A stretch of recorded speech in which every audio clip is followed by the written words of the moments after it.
There are characters who are coming back in Toy Story 5, and you can be sure that this is going to be one of the biggest events in movie history. But are you sure you remember the missing toys? Zurg, the evil emperor of the galaxy, is definitely coming back for the new movie, and you can count on that. He is the main villain of the Buzz Lightyear universe, and the toy appears in the second movie trying to defeat the Space Ranger. In the second movie, Zurg is defeated when his toy falls down the elevator shaft that led to the villain's building. But there is a scene during the credits of the third movie where Zurg appears alive and ends up at Sunnyside daycare. The thing you need to understand is that Zurg is not a nice toy. He dreams of defeating Buzz, and because of that, he has everything it takes to become one of the franchise's next villains alongside Lilypad. Not to mention that if he is really the one at the daycare, he may have already taken over Sunnyside just like Lotso did, and could be commanding an army of Buzz Lightyear copies. Could that actually happen? Fans have been waiting for Zurg's return for years, so it would make perfect sense for him to show up now. Ready to find out more? So grab your popcorn and get comfy on the couch.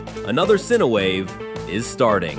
Stinky Pete the Prospector, Stinky Pete, is another character who could be coming back. Let's remember that he is one of the main villains of the second movie, and as you can probably imagine, he hates Woody for defeating him at the end of Toy Story 2. The truth is that Pete dreamed of becoming part of a museum where he would be protected and admired forever inside a display case, but he would only be sold if Woody, Jessie, and Bullseye went with him. In the end, Woody and Buzz put Pete inside a backpack, and the toy ends up being taken away by a child. The most terrible part is that Pete does not like children, which is exactly why his return in this fifth movie is both exciting and terrifying. He definitely wants revenge on Woody, especially now that everything Pete warned Woody about has come true. Andy left him behind, and now Bonnie is about to do the same. Can you imagine how angry Pete must feel knowing his dream was destroyed because of a toy who turned out to be wrong the entire time? He must have some kind of revenge plan. But where is Pete now? The last time we saw him, he was inside a child's backpack. That little girl must have gotten rid of him a long time ago because she was about Andy's age in the second movie. Andy grew up, and so did she. Our guess is that Pete is back where it all began, the apartment where he first met Woody, but that's a story for later. Sid. Now let's talk about a character who isn't actually a toy but could definitely return. Sid, the very first major villain of this franchise. He was Andy's neighbor and hated toys until they finally defeated him. Sid is likely coming back because, as far as we know, he is the only human who knows that toys are alive, since they revealed themselves to him at the end of the first movie. In Toy Story 3, we discover that Sid is the garbage man, and even though he doesn't have many lines, he appears and helps the toys get back home with his garbage truck.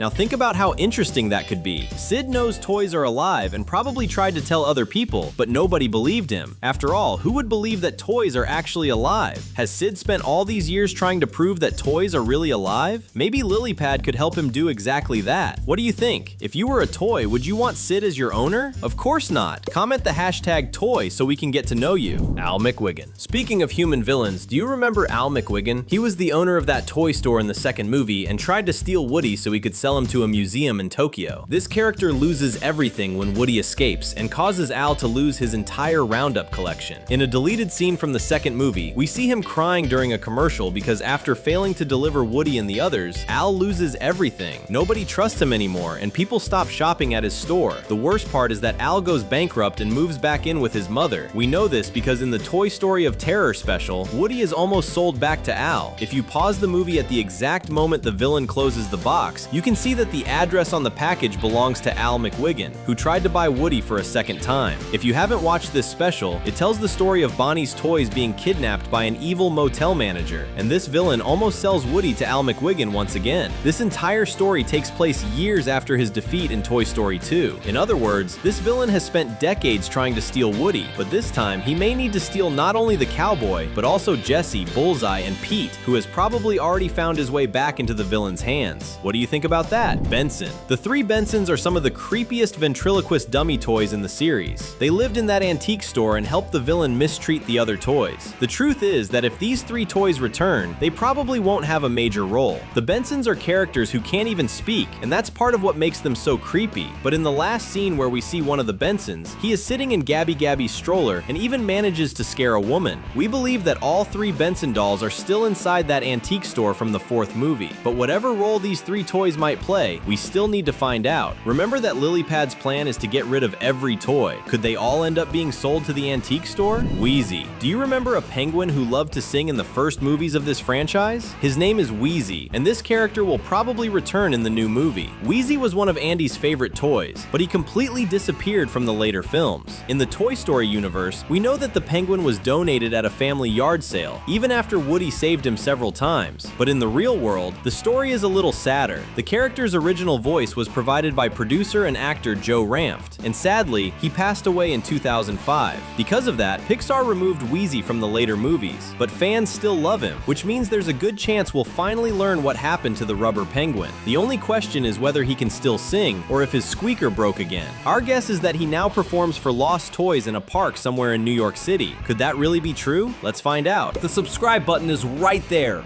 waiting for you. How about clicking and keeping up with everything we post? Etch. Do you remember that special drawing board that appeared in the first and second movies? He helped the characters come up with plans to save their friends, and even enjoyed dueling with Woody. He was the one who saw Al McWhiggin kidnap Woody, and even though he never speaks, the drawings he creates always helped everyone understand what was happening. Etch unfortunately disappeared after the 3rd movie, and we know that he was probably thrown out during one of the cleanups Andy's mom did around the Davis family home. Now, is Etch still a useful toy? The truth is that Lilypad is basically the evolution of toys like him, and because of that, toys like Etch are probably among the first ones to be abandoned. So where is Etch now? Our guess is that sadly he's living in a landfill, and during a heartbreaking moment when Bonnie's toys are also thrown away, we'll see him again. What do you think about that? Lotso. Lotso is one of the characters with the highest chance of returning in the new movie, and we know that for 2 reasons. The truth is that images of Lotso standing next to Lilypad appeared in a toy store in Brazil, and apparently this was a leak because the store already knew what was going to happen in the movie. After all, toy companies need to know what happens in the film ahead of time so they can manufacture the toys that will be sold. But one thing you can be sure about is that Lotso is absolutely behind Lilypad because he has done something very similar before. In the 3rd movie, we learned that Lotso uses toy instruction manuals to erase memories and force toys to obey his orders. Now think about how interesting that is. Lotso could have easily used Bonnie's Lilypad instruction manual to get revenge on her toys since they were the ones who destroyed his reign at Sunnyside. This could very well be the secret that the filmmakers are hiding. What do you think about this theory? Big Baby. Still talking about the toys from Toy Story 3, do you remember Big Baby? That giant doll who helped Lotso carry out his terrible plans? He betrayed Lotso in the end and continued living at Sunnyside, but will he return? We know exactly where Big Baby is now. He still lives at the daycare in the new kingdom ruled by Barbie and Ken. He's safe and doing well, but we also know that Big Baby's biggest dream was always to return to his original owner, Daisy, and that theme is likely coming back in this movie. As we already know, Emily, Jesse's former owner, has appeared in promotional videos for the new film. If Emily returns, then Andy and Daisy will probably return as well. That's why we believe Big Baby will be back. He wants Daisy just like Jesse wants Emily, and just like Woody wants Andy. This toy is coming back. You can count on it. Barbie and Ken. You heard us talk a lot about Sunnyside in today's video, right? Lotso's return, where Zurg is, and what happened to Big Baby. Now, if Bonnie's daycare comes back, then we're going to see its new leaders again, right? The Barbie and Ken from the 3rd movie are definitely coming back. After Lotso was defeated, they transformed the daycare and helped the newer toys survive the younger children who aren't careful with their toys. As we already know, Lotso is probably behind Lilypad, and the 3rd movie ended with Zurg being taken to Sunnyside. We need to find out how they're doing, but for that, we'll have to wait until the movie arrives in theaters on June 18th, 2026. Until then, stay with us. The fun doesn't stop here. There are 2 amazing videos waiting for you on the screen. Thanks for watching, and see you next time.